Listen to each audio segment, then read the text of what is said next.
Hey guys, and welcome back to ThrillSource. So in today's video, I'll be reviewing HalloWeekends at Cedar Point. This is my home park, so I have a great understanding of this event and what goes on at this event. So let's dive right in. So HalloWeekends is Cedar Point's Halloween event. Every year, Cedar Point goes all out with decorating the park with Halloween decor, and they open attractions such as mazes, haunted houses, and more that are only open at this time of year. It usually starts somewhere around mid-September, around September 14th, and runs until the park closes for the season, which is around October 29th. So let's first talk about the main part of HalloWeekends, the exclusive attractions. Cedar Point opens up a wide variety of mazes, haunted houses, scare zones, and other Halloween attractions that are only available at this time of year. At this time, the park ceases daily operation and is only open on weekends, so they can set up everything and get everything ready on the weekdays. Now, in the span of my time going to HalloWeekends, I believe I've been there about 5 times. I have experienced 3 HalloWeekends exclusive attractions. These include Magic House on Boo Hill, Deprivation, and J.A. Bockling's Eerie Estate. Magical House on Boo Hill is a kid-oriented walk-through haunted house. It wasn't scary at all, and it was pretty lame. This thing is definitely geared towards the little ones and the families. Deprivation, my favorite of the ones I've done, is an awesome maze right in the center of Steel Vengeance. So when you're waiting in line for this thing, you get some fantastic views of Steel Vengeance. I got some great photos of this, and it's just a great queue. It's one of the best queues I've ever been in because you just get some amazing views of Steel Vengeance. The actual maze itself is completely dark, and there's a guy inside who tells you which path to go down. I believe there's 3 different paths.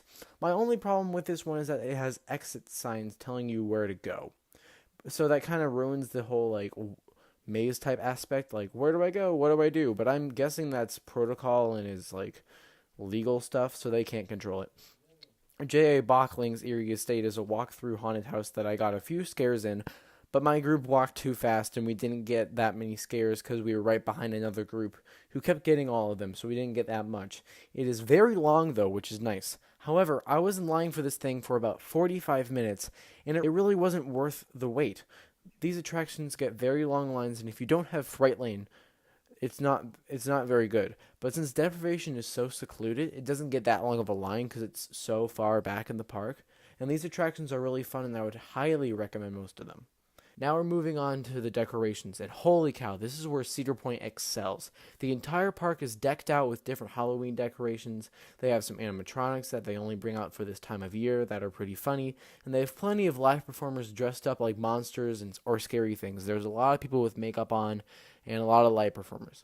My favorite thing that they do at this time of year is that they have a graveyard devoted to old attractions that were at the park, such as Mantis or Mean Streak. They have a full Mean Streak car lying there and the front car of Mantis lying there with a skeleton in the restraint. It's kind of funny. I really like it. So the decorations for this event are absolutely amazing, and I don't know how they could get any better. Now, of course, all the rides except for the water rides will be operating at this time, and they all run very well, and they're lots of fun even when it's a little cold. However, this is Cedar Point's busiest time of the year. I would highly recommend getting a Fastlane Plus if you have the money, because most coasters will have over an hour wait. Some even reach 3 hours. I've been there where Millennium and Maverick reach 3 hours, and Fastlane does sell out, so buy yours in advance. The last thing I want to mention is that due to this being Cedar Point's busiest time of the year, traffic is horrendous. One time I got on the causeway leading into the park at about 10 a.m., and I didn't get into the park until about 2 p.m. Traffic is absolutely awful, so get to the park an hour or 2 before the park opens so you can have the most out of your day, and if you're a Platinum Pass holder or a resort guest, you automatically get in an hour early. Now it's time for the final score, and this is based on how much I like the event. And HalloWeekends at Cedar Point is getting an 8.6 out of 10. This is a great event for families and for anyone who loves a good scare while riding roller coasters. I am a little biased because this is my home park, but it's still a great event, and I would highly recommend visiting if you have the chance. So what are your thoughts on this event in this park? Do you enjoy it? Comment below your thoughts, and feel free to like, comment, subscribe, and share. Make sure you go subscribe to my personal channel, Mr. Amusement, as well. The link for that is in the description below. I hope you really enjoyed this video. Make sure to watch more of our videos and have a thrilling day. All photos and videos in this video are owned by me, Mr. Amusement.